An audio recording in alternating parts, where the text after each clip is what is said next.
Bonjour à tous. Je vous avais promis une vidéo sur un lab Excel comportant des questions avec une loi de probabilité normale. Donc, on va faire ça. On va aussi voir quelques petites technicalités là-dedans. J'ai un intervalle de confiance qui se cache aussi ici. Donc, on va faire ça vite fait. Vous allez voir que c'est vraiment pas compliqué. Et ben voilà, c'est ça. On va faire ça pour commencer. Donc, c'est parti. Je vais lire l'énoncé. Donc, les données suivantes, qu'est-ce qu'elles représentent? Elles représentent les notes au dernier examen de maths en sciences nature pour les étudiants du Bas-Saint-Laurent. Donc, ici, j'ai tous les étudiants du Bas-Saint-Laurent qui sont inscrits en sciences nature. Il y en a 216. Et j'ai numéroté chacun des étudiants et j'ai pris sa note sur 100 au dernier examen. OK? Donc, ce que je veux trouver, premièrement, c'est la moyenne, la médiane et le mode. Je veux avoir les trois mesures de tendance centrale parce que j'aimerais ça déterminer si c'est la distribution des notes est normalement distribuée. Okay, donc, est-ce que ça respecte les trois critères de normalité? Donc, pour ce faire, il faut que la moyenne, la médiane et le mode soient assez équivalents. Donc, on va aller trouver ces données-là. Donc, je vous rappelle que dans Excel, pour qu'Excel fasse du calcul à votre place, vous devez commencer par écrire égal. À ce moment-là, Excel sait que vous voulez qu'il calcule quelque chose. Je veux qu'il calcule la moyenne. Donc, je vais écrire moyenne. En général, sur Excel, lorsque vous écrivez les premières lettres de ce que vous voulez faire, il vous aide beaucoup. Regardez ici, tout ce qu'il nous propose quand on écrit M-O-Y-E. Nous, on va choisir la première, on veut calculer la moyenne. Si vous n'êtes pas certain de qu'est-ce que vous voulez là-dedans, vous pouvez regarder à droite, il y a une petite description de ce que ça va vous donner. Ça va vous renvoyer la moyenne ou l'espérance des arguments qui peuvent être des nombres, des noms, des matrices, peu importe. Donc, nous, ici, on a une liste de nombres. C'est une liste de notes. Donc, ici, on va avoir la moyenne de ces notes-là. On va faire ça. Puis, vous voyez, en dessous, en gras, il vous dit où est-ce que vous êtes rendu. Vous êtes rendu à rentrer votre nombre 1. Ensuite, vous allez rentrer votre nombre 2, nombre 3. Donc, vous voulez calculer votre moyenne. Donc, ce qu'on va faire ici, plutôt que de rentrer toutes les cellules, ce qu'on va faire, c'est qu'on va prendre l'ensemble des cellules qui sont là, l'ensemble des notes. Donc, on va prendre la plage au complet, de B6 jusqu'à B221. C'est ça que je veux que tu calcules la moyenne, mon cher Excel. On ferme la parenthèse et on fait Enter. Donc, la moyenne pour ces 216 étudiants-là est de 74,4%. Je vous suggère, lorsque vous avez plusieurs calculs à faire sur une même plage, de copier-coller la plage. Comme ça, vous n'aurez pas besoin d'aller la chercher à chaque fois. Ça peut être tannant un peu là, d'aller glisser votre curseur jusqu'à B221 à chaque fois. Parce qu'ici, on va le faire 4 fois. Donc là, on veut calculer la médiane, on va faire la même chose. Égal, je veux calculer la médiane, je vais commencer par écrire MED. Regardez ce qu'il vous propose. Il vous propose déjà médiane. Renvoie la valeur médiane des nombres qui se trouvent dans une liste. Puis on rentre la même plage, on copie la plage qu'on vient de trouver. Donc la note médiane est 74. Ça ressemble beaucoup à la moyenne. En fait, elle est presque égale. Okay, donc il y a 50% des étudiants qui ont eu en bas de 74 et 50% des étudiants qui ont eu en haut de 74, d'où la définition de la médiane. On va faire la même chose avec le mode. Mode multiple, mode simple. Donc ici, peu importe, là, si c'est une distribution qui est multimodale, bimodale, trimodale, etc., elle va tout vous retourner les modes. Ici, je vais écrire mode simple pour en avoir une seule. Je vais mettre la même plage et on va voir quoi? 74. Donc les trois mesures de tendance centrale sont équivalentes. Le deuxième critère de normalité que j'ai dans mes notes de cours est respecté. On va aller voir les autres. Est-ce que c'est en forme de cloche symétrique? Et est-ce que on a les bonnes proportions à une distance de 1 écart type, 2 écarts type, 3 écarts type? Donc ici, je vais avoir besoin de calculer l'écart type. L'écart, lui appelle ça écart moyen. Avant, dans Excel, il appelait ça écart type. Okay, dans la version 2007 et les versions antérieures, maintenant, il appelle ça l'écart moyen Excel, mais peu importe, c'est écrit la même chose. Renvoie la moyenne des écarts absolus des points, okay, par rapport à la moyenne. C'est ça, un écart type, c'est l'écart moyen, c'est la même chose. Puis c'est la même plage qu'on rentre, Enter, l'écart type est de 9. Okay? Donc, 9% d'écart type. Avant d'aller regarder les proportions, je vais aller regarder si la distribution est en forme de cloche symétrique. Donc, pour faire ça, ça peut être intéressant d'aller faire un petit histogramme vite fait. Donc, ce que je vais faire, c'est que je vais aller sélectionner tout mon tableau qui est là. Je vais juste aller regarder la distribution de l'histogramme de ces données-là pour voir si ça se distribue en forme de cloche symétrique, tout ça. Donc, ce que je vais faire, je sélectionne tout. Je vais faire insertion, tableau croisé dynamique. Je vais faire ça sur une nouvelle feuille de calcul pour faire un brouillon. Je ne veux pas le faire au propre. Bon, vous avez sûrement déjà vu comment faire un tableau croisé dynamique. Je vous rappelle un peu. Vous voulez que chacune des lignes représente des notes. Okay? Donc la note 50, la note 51, la note 52 jusqu'à la note 100. Vous voulez que ce soit ça qui soit représenté sur vos lignes. Et vous voulez avoir la fréquence de fois que vous allez avoir cette note-là. Donc dans valeur, on va reglisser la variable note. Okay? Mais nous, on ne veut pas qu'il nous donne la somme des notes. Okay? Parce que 606, par exemple, ça représente qu'il y a eu deux notes de 53 et lorsqu'on les additionne ensemble, ça fait 106. C'est pas bien intéressant comme information. Donc, on va aller changer le paramètre des valeurs qui sont là. Puis, comme on ne veut pas une somme, on ne veut pas de moyenne, on ne veut pas le max, on veut un nombre. Le nombre de fois que cette note-là apparaît. C'est un tableau de fréquence qu'on fait. Donc là, on fait OK. Là, vous voyez qu'en effet, il y avait deux étudiants qui ont eu 53. On ne veut pas additionner les notes de 53. Donc là, ici, j'ai un beau tableau regroupé. OK? Il n'est pas regroupé encore, mais je pourrais le regrouper.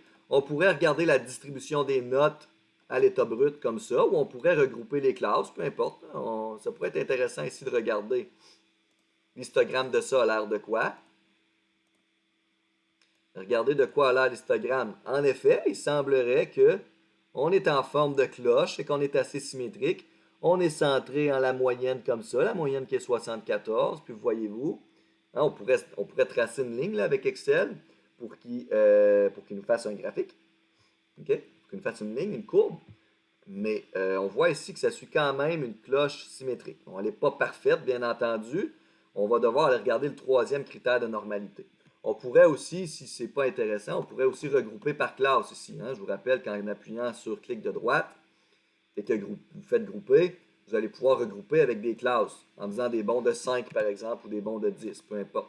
Là, on pourrait s'intéresser à l'histogramme avec ça. Voyez-vous, ça a déjà un peu plus de bon sens. Regardez, c'est en forme de cloche symétrique, centré par rapport à la moyenne. Bon, la moyenne est ici, 74. Voyez-vous, c'est pas mal symétrique. Il y a juste peut-être ici où il n'y a pas tout à fait la symétrie par rapport à l'autre côté, mais tout de même, ça semble être pas pire comme belle courbe, comme belle cloche. Okay? Donc ça, c'est pas un argument encore. On va devoir aller calculer la proportion des individus qui se situent dans les intervalles mu plus ou moins un écart type. C'est ma question que j'ai écrite ici. Vérifiez la proportion qui se situe à une distance d'au plus un écart type de la moyenne. Donc, on va aller regarder le nombre d'étudiants qui sont là, qui se situe à mu, 74,4, plus ou moins 9, plus ou moins un écart type. Ce que je vais faire, c'est que je vais aller compter le nombre. Puis lorsque je vais compter le nombre et que je vais diviser par 216, hein, j'ai 216 étudiants, n égale 216, je peux l'écrire tout de suite. Juste pour être sûr de ne pas l'oublier, il me semble que c'est bien ça. J'ai 216 étudiants, n'est-ce pas? Oui. Donc, lorsque je vais aller compter le nombre d'étudiants qui se situent dans l'intervalle voulu et que je vais diviser par 216, ben, je vais avoir ma proportion. Donc, c'est ce que je m'apprête à faire. Donc, égal, moi, je veux un nombre n. B, nombre. Détermine le nombre d'une plage contenant des nombres. Pas tout à fait ça que je veux. Si on descend un petit peu dans les options qu'il vous propose, Excel, vous allez avoir un nombre ici. Si, quand vous voulez avoir une condition, oups, j'ai eu un petit courriel. Je vais juste recommencer ça. Nombre.si. Si représente une condition. Si vous voulez compter le nombre, mais que vous voulez ajouter une condition, hein, moi j'ai la condition d'être dans un certain intervalle, vous allez ajouter le si. En programmation, c'est comme ça. Quand vous avez une condition, vous entrez le si. Excel, en plus, il est le fun, il vous dit qu'est-ce qu'il est en train de faire. Détermine le nombre de cellules non vides répondant à une condition. Donc voilà, c'est ce qu'on va utiliser. On va utiliser nombre avec une condition. La plage, c'est la même que tantôt. Si je fais CTRL-V, je vais aller rechercher la même plage. Et là, vous allez rentrer le critère ensuite. Donc, pour changer de paramètre, là, vous voyez qu'on est dans le paramètre plage. Pour aller rentrer le critère, vous devez faire point-virgule. Mais vous voyez, c'est écrit entre les deux. Plage, point-virgule, critère. Donc, point-virgule, puis là, critère est en gras. Donc là, on va rentrer notre critère. Pour rentrer votre critère, vous allez mettre des guillemets. On veut qu'il soit plus grand que mu moins l'écart type. Mu, c'est 74,4 et l'écart type, c'est 9. Donc, on veut que ça soit plus grand que 65,4.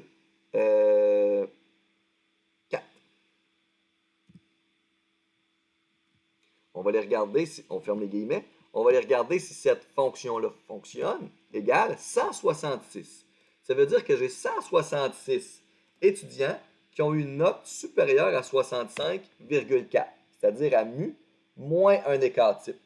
Mais là, c'est pas tout. Moi, je dois enlever tous ceux qui ont une note supérieure à mu plus un écart type pour avoir ce qui se passe entre les deux. OK? Donc, ce que je vais faire, je vais enlever les étudiants qui ont eu une note supérieure à 74,4 plus 9, mu plus un écart type. Donc, je vais enlever, je vais demander à Excel d'aller les compter par lui-même. Je vais rentrer encore une fois la fonction nb.si.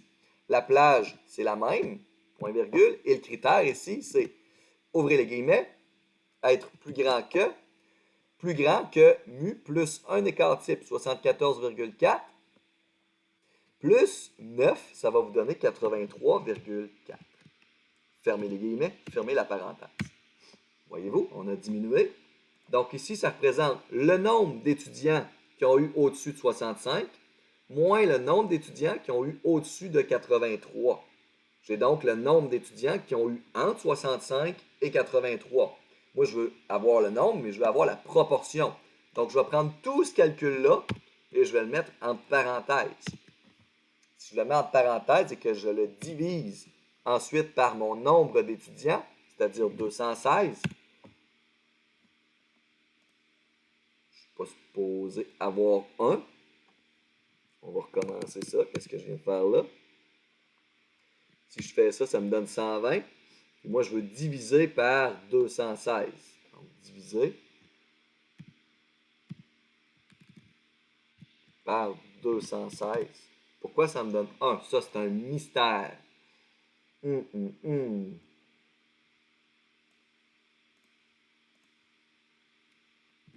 bonne question. Ce qu'on va faire, c'est qu'on va faire le calcul à côté, parce que c'est clair que 120 divisé par 216 ne nous donne pas 1. On va aller faire ce calcul-là à côté, c'est très étrange. Divisé par 216. Ça nous donne, bon, ça fait plus de bon sens. Je ne sais pas pourquoi ça n'a pas fonctionné ici. Peut-être que j'ai un petit problème de parenthèse. Cette parenthèse-là est associée à celle-là, et celle-là est associée à quoi? Je ne sais pas là. Si je l'enlève comme ça, elle serait supposée fonctionner. Divisé par 216. Je vais le réessayer une dernière fois. Bon, je ne sais pas pourquoi ça donne 1. Si j'écris pourcentage ici à la place. Ah! C'est juste ça, c'est parce qu'il avait arrondi. Excel. Excel avait arrondi. Bon. Donc, je répète un peu ce que je viens de faire. Excusez pour la confusion. C'est parce qu'il avait arrondi mon nombre. Lui, j'avais dit que je voulais un nombre, fait qu'il l'a arrondi. Mais là, j'étais allé dire que cette cellule-là, je voulais que ce soit un pourcentage. Donc là, il m'a rentré le pourcent. Okay, 56%, lorsque vous arrondissez ça, ça donne 100%, ça donne 1. C'est ça qui est un peu tannant. On va augmenter le nombre de décimales pour avoir un peu plus de précision. Et regardez l'information que j'ai là. 55,56% des étudiants ont eu une note dans l'intervalle mu plus ou moins un écart type. Je vous rappelle que le critère de normalité dit que ça doit être 68,3% des individus qui se situent dans cet intervalle-là. Donc, si on ne peut pas prétendre que la distribution est normalement distribuée, on pourrait continuer avec 2 écarts types, 3 écarts types de distance avec la moyenne pour aller regarder si c'est à peu près 95 et 99%. Mais déjà, on sait que la proportion numéro 1 n'est pas respectée. OK? Ce n'est pas obligé de vous donner exactement 68,3, mais si c'est assez proche, c'est correct. Mais ici, 55,56, ça commence à être un peu loin de 68,3%. Donc ici, moi, je conclurais que la distribution n'est pas normalement distribuée. Même s'il y a quand même deux critères de normalité qui sont respectés, les proportions ne le sont pas. Donc à ce moment-là, je dirais, si c'était une question d'examen par exemple, non, la proportion n'est pas respectée dans les intervalles voulus pour avoir une distribution normale. Bon, ce qu'on va faire, c'est qu'on va prétendre que ça l'est. OK? Pour les questions suivantes, sinon c'est un peu plat. Donc, si ça suit un modèle normal parfait, quelle est la probabilité qu'un étudiant ait une note inférieure à 70? Ce qu'on va faire, c'est qu'on va dire à Excel qu'on veut calculer une probabilité avec une loi normale. Donc, égale loi point normale. Ben, regardez ça, ce qu'il nous retourne. Il nous retourne loi normale inverse ou il nous retourne loi normale. Loi normale, ça va te renvoyer une probabilité. Puis loi normale inverse, ça te renvoie pour une probabilité une valeur de x sur ton intervalle de x, okay? Sur ta distribution de x. Nous, ce qu'on veut, c'est avoir une probabilité ou une proportion. Donc, je vais prendre celle-là, la loi normale, point n. X, c'est ta valeur de x. Ici, c'est 70%. 70. J'ai fini avec mon x. Point virgule. Espérance, c'est la moyenne. C'est ton mu. C'est 74. Pour nous, virgule 4. Point virgule, il y a besoin d'écart type. C'est 9. Puis ensuite, il te demande cumulative. Vrai ou faux? On va regarder qu'est-ce que ça fait. Si on écrit vrai, ça nous retourne la fonction de distribution cumulée. Cumulé est le mot important. Et si on écrit faux, ça va vous retourner la fonction de probabilité de masse. Okay? Donc, la fonction de probabilité, si tu écris faux, ça va te donner la probabilité que x égale 70. C'est une fonction de probabilité. Si tu fais la fonction de distribution cumulée, donc si tu écris vrai à ce moment-ci, ça va te donner la probabilité de cumuler toutes les proportions jusqu'à ce que tu atteignes 70. Okay, donc, ça te donne la probabilité d'être inférieur ou égal à ton x que tu as rentré en argument ici, qui est 70. Nous, c'est ça qu'on veut. Okay, on veut la probabilité qu'un étudiant ait une note inférieure à 70. On va écrire vrai. Pour une loi de distribution normale, vous allez toujours écrire vrai ici en argument. On ne veut jamais la probabilité d'être égal à 70. Okay, ou être égal à n'importe quelle valeur, si ce n'est pas intéressant. Quand on a une variable qui continue, on veut savoir la probabilité d'être dans un intervalle. Donc ici, on va faire vrai. On va fermer la parenthèse, on va faire enter. On a donc 31,1% des étudiants qui auraient eu une note inférieure à 31,1 si la distribution avait été parfaitement normalement distribuée. On peut écrire faux ici juste pour le plaisir de voir qu'est-ce que ça aurait fait. 3,9%. Donc, ça a eu 3,9% de chance. Ça va toujours être très proche de 0 lorsque vous allez écrire faux. Mais ce n'est pas intéressant d'écrire faux. On va écrire vrai à tout coup. 31,1% des individus qui ont eu une note inférieure à 70%. OK, donc vous voyez qu'avec Excel, si vous avez une belle courbe normale comme ça, quand vous entrez une valeur de x, okay, il va toujours vous retourner la probabilité d'être inférieur à cette valeur-là. Donc, il faut toujours garder ça en tête lorsque vous faites des calculs sur Excel à l'aide d'une loi normale. OK? Retournons là. Si ça suit un modèle normal en B, quelle est la probabilité qu'un étudiant ait une note supérieure à 60? Donc là, on va se ramener ici. Donc, j'ai la note de 60, disons ici. En fait, elle est inférieure à la moyenne. Donc, je vais aller juste la placer au bon endroit. Donc, ma note de 60, elle est à quelque part ici. Je veux la probabilité d'avoir une note supérieure à 60. Donc, moi, c'est ça que je veux avoir. OK? Mais j'ai accès à quoi grâce à Excel? Excel est capable de me trouver la probabilité d'être inférieure à 60. Mais si je fais 100%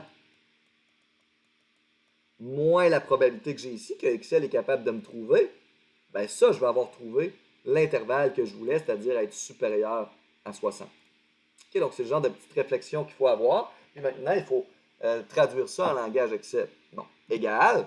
On a dit 100% moins la probabilité d'être inférieur à 60%. Donc, je vais écrire 1 moins loi normale. Loi point normale.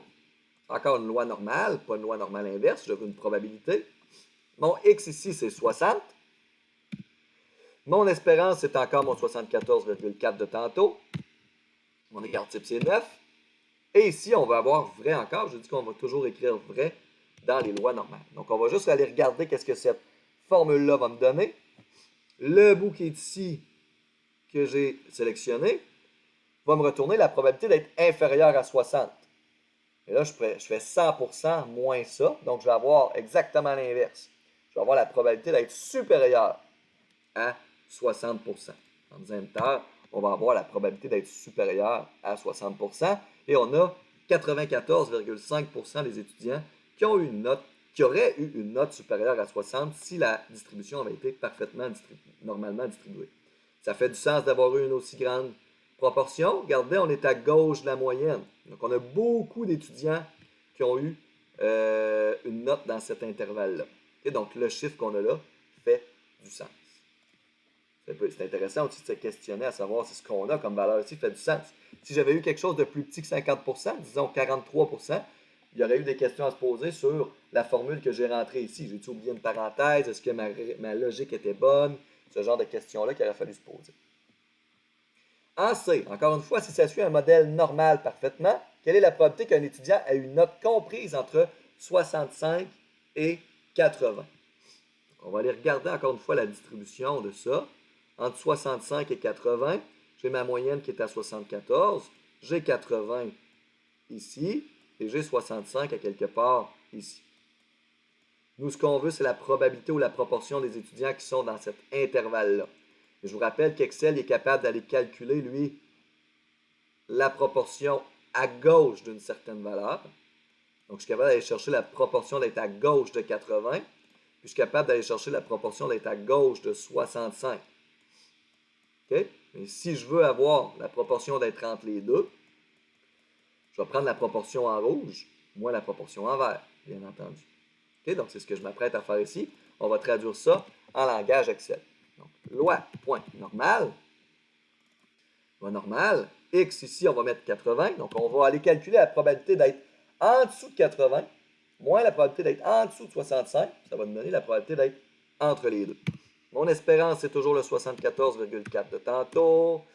Mon écart type, c'est toujours le 9 de tantôt. Cumulative, c'est toujours vrai. Même temps pour le fun. Ça représente la probabilité d'avoir une note inférieure à 80. Okay, mais à ça, je veux enlever moins la proportion qui ont eu une note en dessous de 65. Loi, point, normal. La note, c'est 65 ici.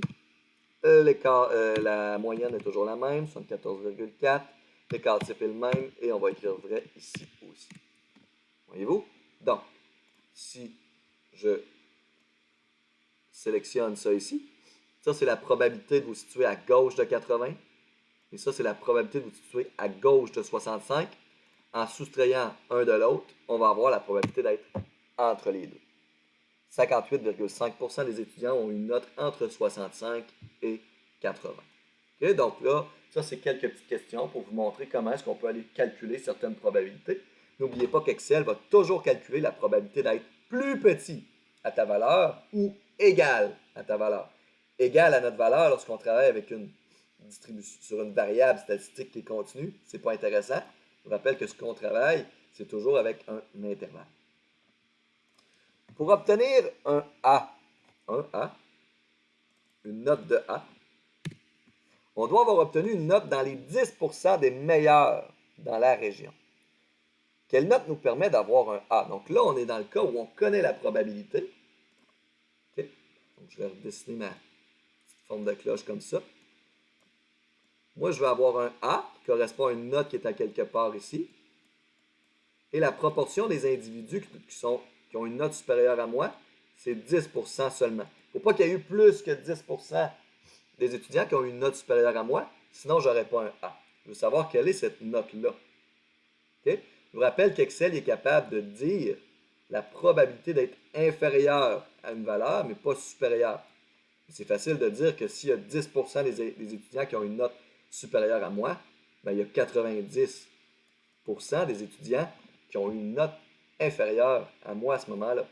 Donc, on va aller regarder la note qui fait en sorte que 90% des étudiants qui ont une note inférieure. Parce que c'est ça qu'Excel va prendre comme argument.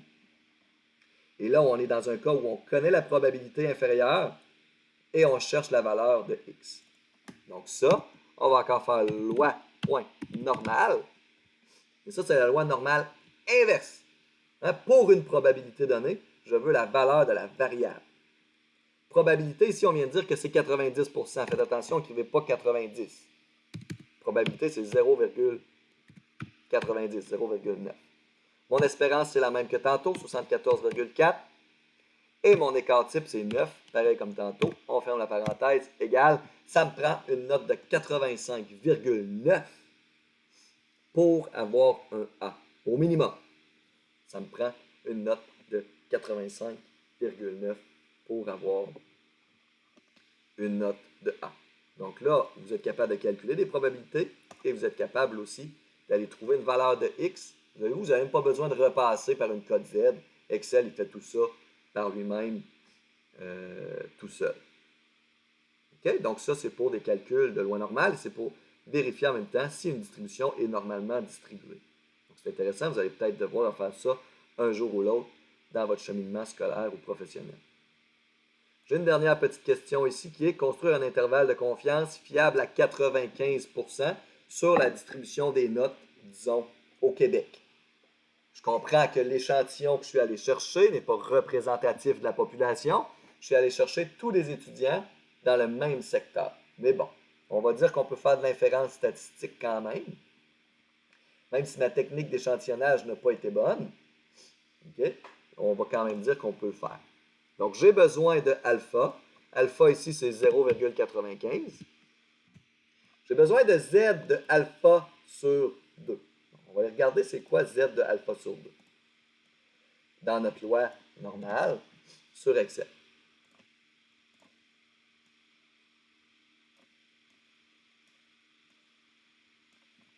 Donc, nous, on va être fiable à 95%. Donc, on veut ici avoir 95% de notre population. OK? Donc, ici, on va avoir à droite de notre moyenne 47,5% de la population et à gauche aussi 47,5% de la population. Moi, ce que j'ai besoin, c'est l'emplacement ici dans ma code Z. Donc ici, ça, c'est la distribution de Z. J'ai besoin de cette code Z-là. OK? Donc Excel est capable d'aller te trouver une code Z si tu lui dis quelle est la proportion des codes Z qui sont inférieurs à la code Z que tu veux. Okay? Donc ici, on ne pourra pas entrer la code Z associée à 47,5% comme on fait dans notre table de loi normale que je vous ai distribuée. Ici, ce qu'on va faire, c'est qu'on va aller trouver la code Z associée à toute la proportion qui est à gauche. Bien, jusqu'ici, j'ai 50% de la population. Puis ici, ben, j'ai 47,5% de la population. Je vais donc avoir la code Z associée à une probabilité de 97,5%. Okay? C'est ce que je vais rentrer dans Excel. Donc, Z de alpha sur 2 égale loi, point normal. Pour avoir une code Z, donc pour ne pas avoir à entrer l'espérance et l'écart type, on va aller dans loi normale standard. OK? Parce que ça nous dit ici centrée réduite. Okay? Loi normale standard ou centrée réduite, c'est la même chose. Donc, c'est ce qu'on a besoin. Et on a besoin de la loi normale inverse parce qu'on a besoin d'avoir la code Z. Puis on demande juste la probabilité. La probabilité, ici, on a dit que c'était 0,975. Okay? Sinon, vous pouvez écrire 0,5, 50%, plus ce que vous avez là, divisé en 2. Okay? Comme ça, si vous voulez changer votre alpha en cours de route, ben, votre intervalle de confiance va se mettre à jour en même temps. 1,96, c'est en plein ça, si vous vous souvenez bien de la code Z associée à un alpha de 0,95. Ça nous donnait bien 1,96. Donc, on a trouvé la bonne valeur. Puis en plus de ça, ici, si je change cette valeur-là, si je mets 99%, bien, vous voyez que la code Z va changer en même temps. OK? Ça va se faire automatiquement. C'est intéressant de faire ça. Plus on automatise le calcul, ben plus ça va être rapide si on a des changements à faire dans notre étude statistique. S, c'est l'écart type, c'était 9. Je vais la laisser telle quelle. N, c'était 216. Je vais le laisser là. Marge d'erreur, j'ai besoin de la marge d'erreur maintenant. Ça, c'est un calcul. La marge d'erreur, je vous rappelle que c'est Z de alpha sur 2 multiplié par S et divisé par la racine. Racine de quoi? Racine de N. Votre marge d'erreur est de 1,2. Je suis donc prêt maintenant à entrer ma borne inférieure et ma borne supérieure dans mon intervalle de confiance ici. Donc, si c'est ma borne inférieure, c'est égal x bar la moyenne. Oh, je ne l'ai pas écrit x bar ici. C'est mon 74,4 que j'ai là. Moins la marge d'erreur que je viens de calculer, qui est ici. Égal. Et voilà, 73,2. Ici. Égal. 74,4, mon x bar, plus, excusez-moi, la marge d'erreur, égale 75,6. On pourrait donc maintenant interpréter notre intervalle de confiance.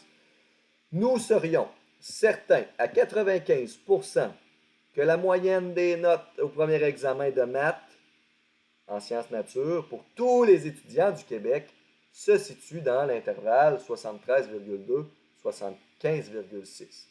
En considérant que ma méthode d'échantillonnage était fiable. Ici, elle ne l'était pas. J'ai pris tout le monde dans la même région. Okay? Et ce qui est intéressant, c'est qu'on peut changer. Ici, notre niveau de confiance, c'est que notre intervalle de confiance, voyez-vous, va se mettre à jour automatiquement. C'est intéressant. Okay? Donc, c'est ce que j'avais à vous montrer sur Excel. Comment déterminer si une distribution est normalement distribuée avec les critères de normalité.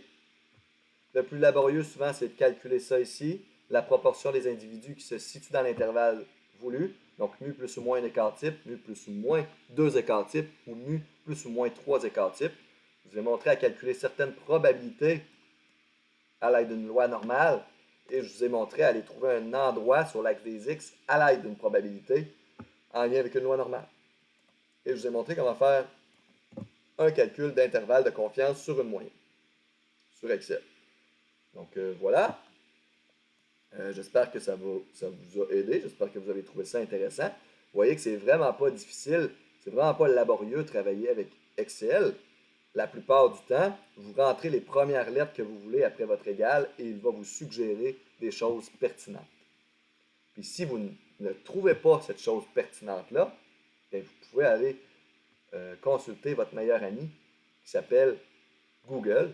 Et vous écrivez Excel, calculer avec une loi normale, puis il va vous aider. Il va peut-être même vous aider plus que moi, il va peut-être même vous donner des trucs.